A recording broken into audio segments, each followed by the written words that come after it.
Thank you, everyone, for attending. Today we have Carolyn McGrail. She's a PhD candidate at UCSD, University of California, San Diego. Her talk is Genetic Discovery and Risk Prediction for Type 1 Diabetes in Individuals Without the High-Risk HLA, DR3, DR4 haplotypes.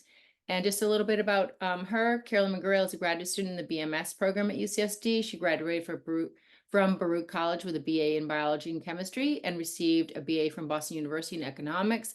She's previously researched gene-environment interactions in the JAK-STAT pathway and computationally modeled organic compound reactions. Her current research focuses on how regulatory variants in the MHC locus influence type 1 diabetes and examining heterogeneity of genetic risks in type 1 diabetes.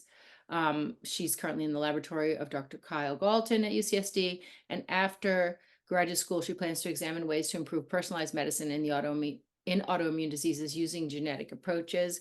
Welcome, Carolyn. Thank you so much for joining us. We're really excited to hear more about your talk. Thank you so much, Monica. Looking forward to talking on this. So kind of diving a little bit into the heterogeneity of genetic risk for type 1 diabetes today. So again, my name is Carolyn McGrail. I am a fifth-year PhD candidate at UC San Diego. I work with Kyle Galton, and this is some of our recently made publicly available work. And let's dive into some of the background. So it's estimated that over 50% of genetic risk in type 1 diabetes falls within the major histocompatibility complex. And so this is a 4 megabase pair region, chromosome 6, where HLA alleles are encoded. And so the majority of this risk, though, really does fall in mainly this class 2 factor. So there is some risk within like HLA-B and some of these class 1 factors, but it's really very heavily driven by these haplotype combinations of DRB1, DQA1, DQB1. And so there have been over 90 loci across the genome associated with type 1 diabetes, including in the insulin locus, protein tyrosine phosphatase loci. But really, the majority of your risk for type 1 diabetes is happening in this region. And so the reason, just a little deeper dive into these class 2. So essentially, these class 2 genes confer the greatest risk in type 1 diabetes. They're typically inherited together in these specific allele combinations. And so I'm going to term them DR3 and DR4 here. And essentially, even just one copy of a DR3 or DR4 haplotype can pretty substantially increase your risk for type 1 diabetes, especially compared to any locus outside of the MHC. But it's once you start getting into these combinations of homozygous DR4 or DR3, and then this heterozygous combination that can increase your risk for type 1 diabetes by almost 50-fold. And it's thought that there's some activity within the MHC class 2 receptor molecule in response to these combinations that might make the receptor more amenable to presenting insulin propeptides, and that can help trigger disease. But What's something of note is that 90% of individuals with type 1 diabetes have at least one copy of DR3, DR4. And so this is, somewhat common in the European population, but majority of people with type 1 diabetes do have one of these copies of these haplotypes. However, there are 10% of people with type 1 diabetes who do not carry any of these copies. And so what's interesting about this population is there hasn't been a lot of genetic studies or research into these non-DR3, DR4 individuals. And typically, they might have a slightly different presentation. It might be a little later onset. It could be a milder onset, comparably to maybe the very high-risk DR3, DR4 group. But I think what's of importance is that sometimes this might be misclassified, often as type 2 diabetes or something that may not be immediately recognized as type 1 diabetes. And so I think understanding what the genetic risk in this population can be helpful for then diving into maybe some diagnostic tools that can better characterize if people in that non-DR3, DR4 population are at high risk. And so when we understand the full contribution of type 1 diabetes genetic risk, we can generate these pretty accurate genetic risk scores. And so genome-wide association studies, or GWAS, have been conducted, and you can leverage those variants that we identify there in order to calculate the additive effect of each risk allele that a person has. And so the more risk alleles that are heavily weighted on this scale, individuals can fall into this high risk category. And so these genetic risk scores, a lot of the times they're evaluated using these receiver operator characteristics where you can examine the area under the curve, and if it, some sort of diagnostic or genetic risk score kind of falls along the diagonal, then there's really not a differentiation between your case and control in that case. So chance alone is about the same. But as you get closer towards an area under the curve of 1.0, that starts to really improve the test. So anything above a area under the curve 0.8, that's a pretty moderate test. And as you start getting closer towards 0.90, anything close to 1 is really excellent. So this has been shown in Richard Orm's lab, where they developed these genetic risk scores. And so more recently, the genetic risk score 2, where you have these type 1 diabetes, individuals with type 1 diabetes, you can compare them on GRS2 to controls, and there's pretty good delineation between these populations. And so if you look at the area under the curve for GRS2 compared to even an earlier iteration of GRS1, there was a pretty significant improvement up to a 0.927 for the general T1D population. And so that's kind of the level that you're really looking to hit as far as a great, genetic risk score for diagnosing individuals in the type 1 diabetes population. But since individuals with non-DR3, DR4 do not have these very heavily weighted DR3 or DR4 haplotypes, they're typically not well captured by these traditional T1D risk scores. So I believe about 35% would fall below the 5th percentile, which is typically characterized as either T2D or, definitely not at risk for type 1 diabetes. And so I think understanding, what genetic risk is there in this non-DR3, DR4 population? So why are they getting T1D, and then leveraging that to create a more specific risk score to better characterize them. So within this project, we had a couple of different goals in mind. The first was to identify genetic risk and see which of, what in this risk is potentially novel in this non-DR3, DR4 population. And also we would also look at the DR3, DR4 population and examine shared risk or heterogeneity of risk between the two populations. So we then also wanted to characterize and annotate the genetic risk. Where and in which cell types or which tissues is this risk acting? And then I think importantly, something that we wanted to achieve was creating a non-DR3, DR4 specific genetic risk score to differentiate from both individuals without disease or controls in this case, and also type 2 diabetes, since sometimes these non-DR3, DR4 individuals might be misdiagnosed. So to achieve this and perform these analyses, we identified about 13,000 non-DR3, DR4 individuals from these 5 dbGaP cohorts, and we imputed their genotypes into Michigan HLA and TopMed panels in order to really cover the MHC and the deeply sequenced entire genome for TopMed. We then perform these association studies and fine map the regions and perform these functional annotations, kind of seeing where the genetic risk was acting. And from the discovery analysis, we leveraged the variance into a genetic risk score. And then on an independent holdout of 400 individuals, we then performed some GRS testing to see, does the GRS work? So for the discovery analysis, we identified over 6 loci across the genome, in addition to quite a few signals in the MHC. And so those highlighted in blue have been previously identified and associated with type 1 diabetes, and in the purple, those are putative novel signals. And so you have your classic, and especially these very strong signals like insulin, PTPN2. These are pretty classic T1D markers, and there is a distinct T1D profile to these non-DR3, DR4 individuals, despite not having the DR3, DR4 haplotype in the MHC. But there was this putative locus just upstream of this osteochrin gene. And then additionally, in the MHC, we identified 12 signals, most of which were either previously established, like HLA-B39, that's The 3906 is a very high risk class 1 allele, but most of these are signals that are likely tagging. They're in high linkage with previously established HLA alleles that are associated with type 1 diabetes, except for these two signals here in purple. There didn't seem to be linked to any previously established HLA allele, so maybe those are distinct risk within the HLA for the non-DR3, DR4 population. Carolyn, can you just sort of unpack what the OSTN encodes for?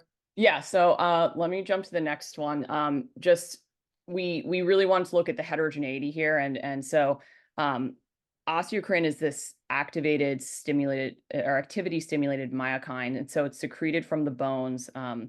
Overexpression, I believe they've done some mouse studies, and it was associated with the attenuation of diabetic cardiomyopathy.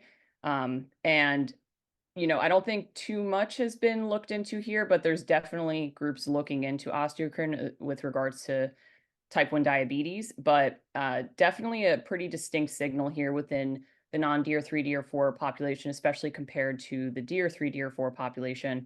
And that's reflected by the effect size that from the logistic regressions. But what we did was we wanted to look at heterogeneity of these signals. So we started performing essentially a series of Breslow day tests, which will examine the effective DR3, DR4 status on variant association to type 1 diabetes. So is there a significant difference in association of this lead variant at the OSTN locus in the non-DR3, DR4 or DR3, DR4 group?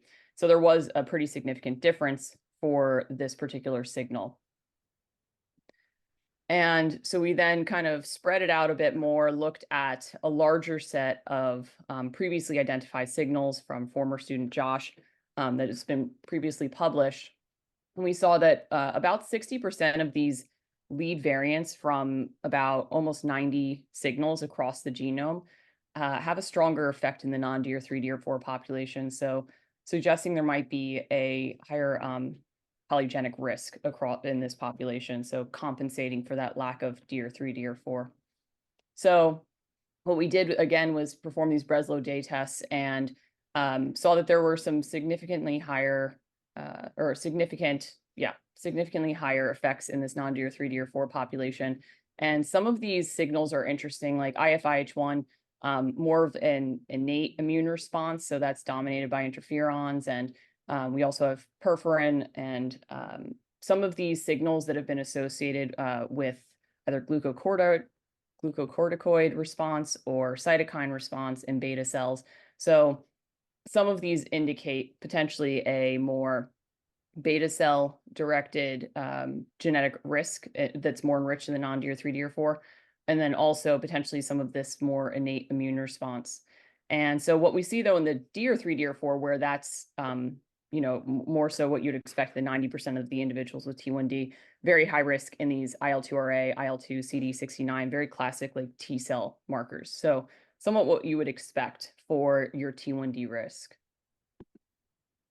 And so just a little bit of a deeper look at this polygenic risk in the DR3, DR4 and the non-DR3, DR4 group is that when you're summing the effect of those 88 or 90 loci across the genome, there is a significantly larger kind of enrichment in this non-DR3, DR4 population. So, so much so that it's significantly larger than the DR3, DR4 population.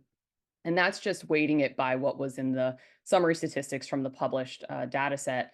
But if you now substitute the non-DR3, DR4 weights that we ran in our current logistic regression, so these are now excluding essentially the 90% of the higher, the DR3, DR4 population, it's actually even higher, and an area under the curve of 0.768 for excluding all MHC variants is pretty significant for a T1D population. And so there is definitely a difference in the genome-wide risk between the DR3, DR4 population and the non-DR3, DR4 population.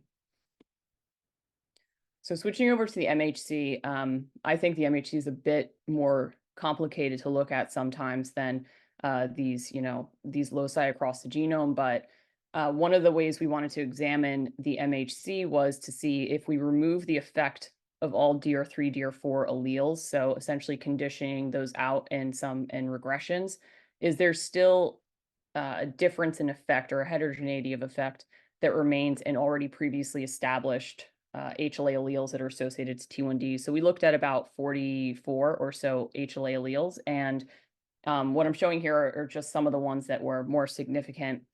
And so, for example, HLA-B 3906, that's I think the largest class 1 risk factor for T1D, and there was a significantly stronger effect in the non-DR3 DR4 population. So despite not having that really high risk, DR3 or DR4, there is this compensation in the MHC, it appears, particularly in this HLA-B 3906. And then similarly, there are protective haplotypes such as the 1501, 602, much stronger in the DR3, DR4 population, kind of less so in the non-DR3, DR4 population, but there's a different protective haplotype that seems to be acting. So it's not that there's no activity in the MHC for this particular group, it's just that it appears to be different, and there's different factors at play.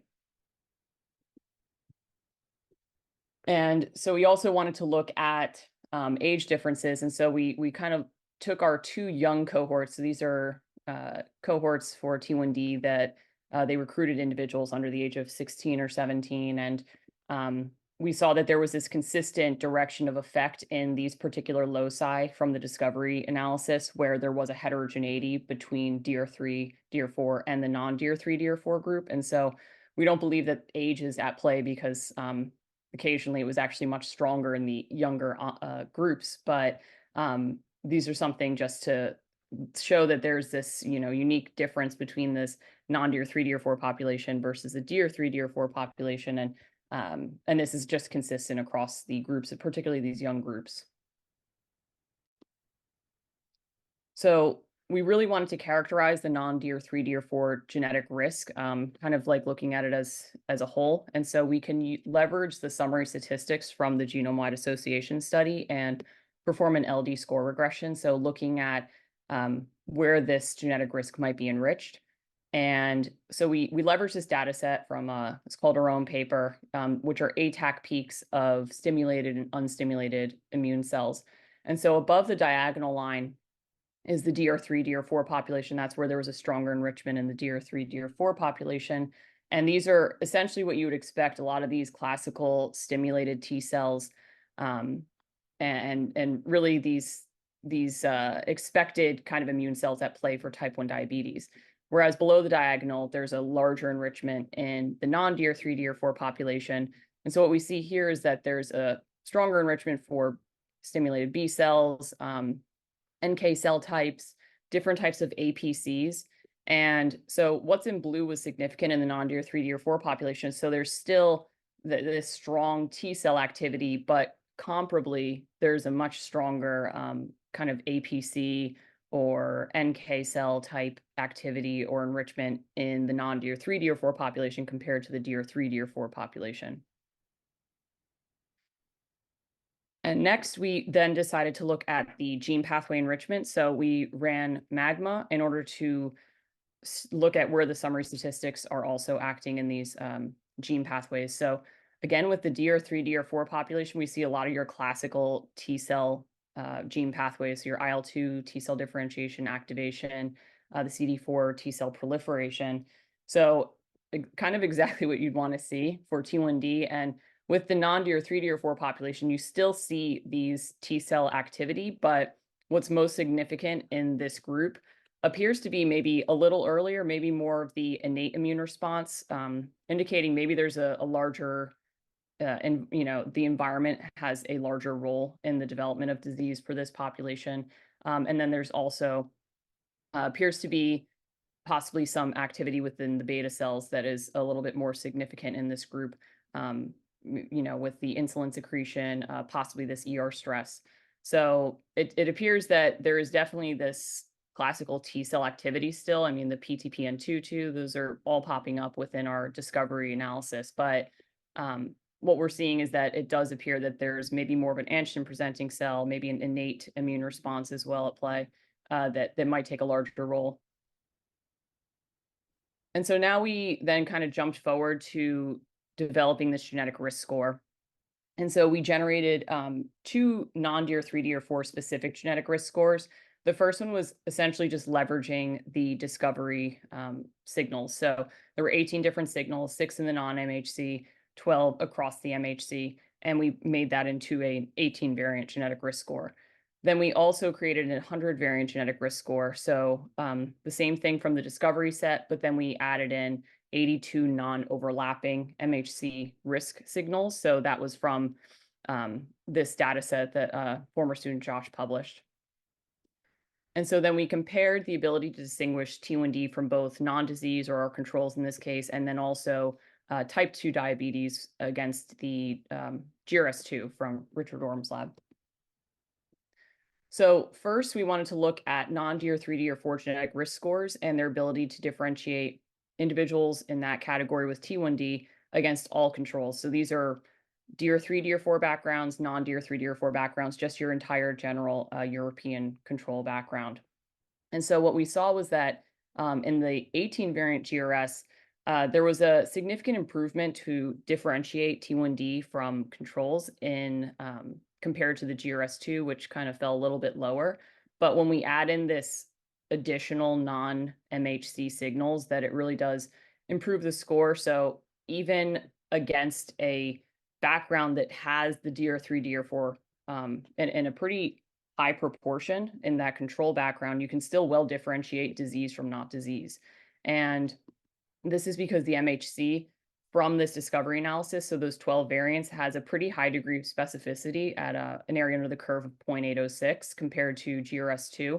And I think it's just because we're using the 10% of the population in order to derive these effect sizes and identify variants that are most most important in this population. And so we then subset all the individuals to only non-DR3, DR4, and every single genetic risk score improves when you're doing that. So just looking at that 10% subset essentially of the non-DR3, DR4 population. But what we noticed was that the 100 variant outperformed the other genetic risk scores.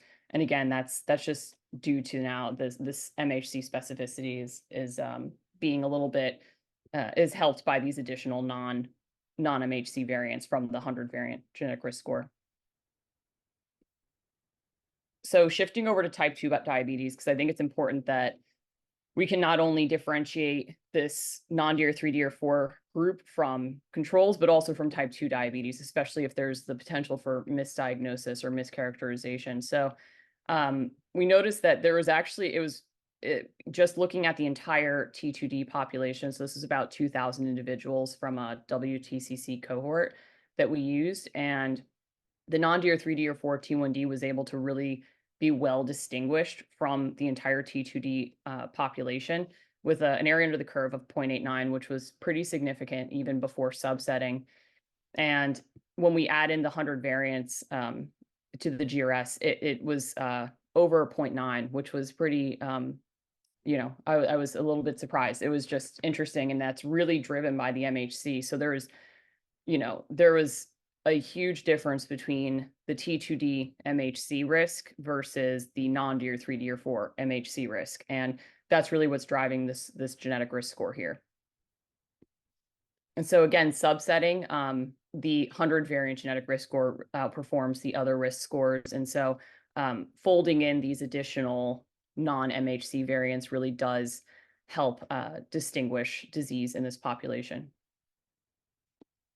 And so we then performed these analyses in our test group. So we had a holdout group of 300 individuals who had no disease, 100 individuals with T1D in this non-DR3, DR4 population. And again, we just looked at the entire T2D population, and these genetic risk scores, particularly the 100 variant genetic risk score, really worked quite well.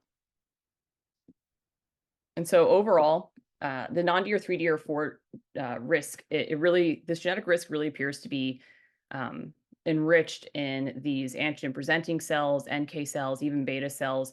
And compared to that DR3, DR4 population, it's less so enriched in these traditional T cell genes, and really does appear maybe to have more of an environmental aspect at play here. And so there still is this strong MHC risk. It's just acting in different players, such as the HLA-B3906. And And there's also evidence for this larger polygenic risk across the genome in this non-DR3-DR4 population. And I think it's been, you know, looked at before whether if you don't carry the high risk DR3, DR4, if you're kind of supporting your risk for T1D outside of the MHC. And I think we kind of show that here that that's definitely true. So then lastly, these non-DR3, DR4 specific genetic risk scores, they really do help provide the ability to better differentiate T1D from individuals without disease and then also from T2D. And I think this is important because there appears to be a real genetic, distinct genetic profile in this non-DR3, DR4 population. And I think, this subgroup probably demands maybe special considerations then for diagnostics so that these individuals are not missed or not mischaracterized and can have complications at onset. And then also, with treatments, but really now these new preventative therapies that are targeting T cells, is there's a different approach that we would want to take for these individuals where there seems to be a larger APC, NK cell, or beta cell involvement. And so these are just some considerations for looking at maybe this heterogeneity within such a broad type of disease like T1D. And so I'd like to thank my lab and our collaborators, Richard Orm, for all their help. It's been a really interesting project to work on. And, thank you so much, Monica, for having me here. And I'd love to take any questions. Thank you so much. Yeah, that's really interesting. You really sort of tidily wrapped it up, in a way that's very significant and applicable to the clinic, potentially. So here's a question. Maybe you mentioned this in the beginning, but does the 10% in non-DR3/4 group have a difference in typical age of onset? So I don't, we looked into the age, and this population exists in the really younger cohorts and then still also in the older cohorts. And when we look at the percentages, it's definitely higher in the older cohorts, it's like 13% versus 10%. But it's still present, the lack of the DR3, DR4 haplotype can exist in T1D at kind of any age, probably excluding the very, very early onset, 2 years of age, 3 years of age. That's much more likely to be this very heavy DR3, DR4 risk, I believe, driving that. But it can kind of span. And so I think, part of this is looking at whether the autoantibodies are present to really determine if it's T1D, if there's a later age of onset. And it's just not the most, they can be transient. So it's not sometimes that helpful to be able to try to track those. And so I think understanding, is there a difference in genetic risk, might be more helpful for determining what population of individuals are we looking at. Yeah, that's really well said because as it's been shown, the the disease has sort of a relapsing remitting quality on the way to diagnosis. And so, like you said, the phenotype can be changeable if you're looking for the biomarkers. So if you know the genetics, you're better equipped to really know what you're looking at. I had a quick question. I wondered, can you comment, I don't know if you can extend this since you're in the genetic world, but can you comment on what might be happening in the NK cells in the non-DR3, DR4 T1Ds? Because, kind of the role of NK cells in the context of T1D has been a little bit discounted, recently. So I didn't know if you wanted to. Yeah, honestly, I think we were diving in to try to annotate these and especially looking at what particular genes are of interest, and a lot of them do appear to be more antigen presenting cell, and the NK cells are interesting. I don't think we know enough about it to really make a definitive statement on that, but I think it was just that there was quite a few NK cells that had a pretty large enrichment for the background genetic risk. So what that means, I think, still is yet to be seen. But I think some of this might just be this slightly different type of interaction with the gene environment in this population. But definitely not my area of expertise to really comment so much. Need a cell biologist to step in. Yeah, but I know that, for instance, like Startup Health their T1D moonshot. They just recently funded a lab from Pitt that's digging into the NK cell as a, participant in the T1D etiology. But other than that, it's kind of quiet in the NK front in T1D. Another question is how, sort of like thinking about translational, opportunities, how might these data that you've gathered be translated into biomarkers in the clinic? Is this kind of clinical testing an easy add-on? Have you had those discussions? So I think it would just be similar to how we approach genetic risk testing. I do think, generally speaking, the genetic risk testing is more so done in the research labs and the Yeah. clinical labs. And if the clinical, if clinicians want to have that done, they essentially reach out to the researchers. But I think kind of bridging that gap and making it a little more accessible is probably best next steps, because if you have people who have family members, or there is this kind of potential background risk, if you have the DR3, DR4 haplotype and you have a family member with T1D, you're definitely at an increased risk. But, not kind of casting off any individuals without that, there still could be this potential for onset of autoimmune disease. So I think bridging the gap, essentially trying to make this computational analysis easier, that would probably be the best, so that individuals can kind of go in and get, I'm a pretty big believer in genetic risk testing. So better equip yourself with, if you're at risk, than to try to prevent any complications at onset. Yeah, no, knowledge is definitely power, in my opinion. And it would be great to have, family members have a streamlined access to these kinds of data, which I don't think exists currently, as you just kind of commented on. What about, here's another question from Ruby Sharma. Presence of autoantibodies at lower rates in non-DR3, DR4, T1D marks one of the limitations of the study, question mark? I think we're trying to kind of compensate for that by looking at the genetic risk, because the genetic risk, it will stay the same. So you're born with your genetic background, and so whether the antibodies kind of come and go, that can happen across T1D, whether you have the DR3, DR4 background or the non-DR3, DR4 background. And so I think what we're trying to compensate for is, if these individuals show up and they are having symptoms and they don't have the autoantibodies, that they're not mischaracterized as potentially type 2 diabetes, or they're not quite sure what's going on yet, if they haven't maybe hit certain clinical markers. But then if you look at the genetics they're very stationary. They're gonna tell the same story from 10 years ago to today. So I think that's kind of a way around of these maybe blood biomarkers that might fluctuate. Yeah. Yeah, it's if you have the baseline understanding of the genetic phenotype, you can really build on that with biomarkers and other, you know, time windows of changes in the phenotype. So, last call for questions. Anyone else? Carolyn, congratulations on a great paper, and good luck in your next venture. I think yeah, great presentation in the chat, people are saying. And good luck as you're heading on to your next opportunity. Thanks Great, again thanks. for joining Thanks so us. much, Monica. Really appreciate you having me here. Okay, talk to you later. Bye-bye. Bye-bye.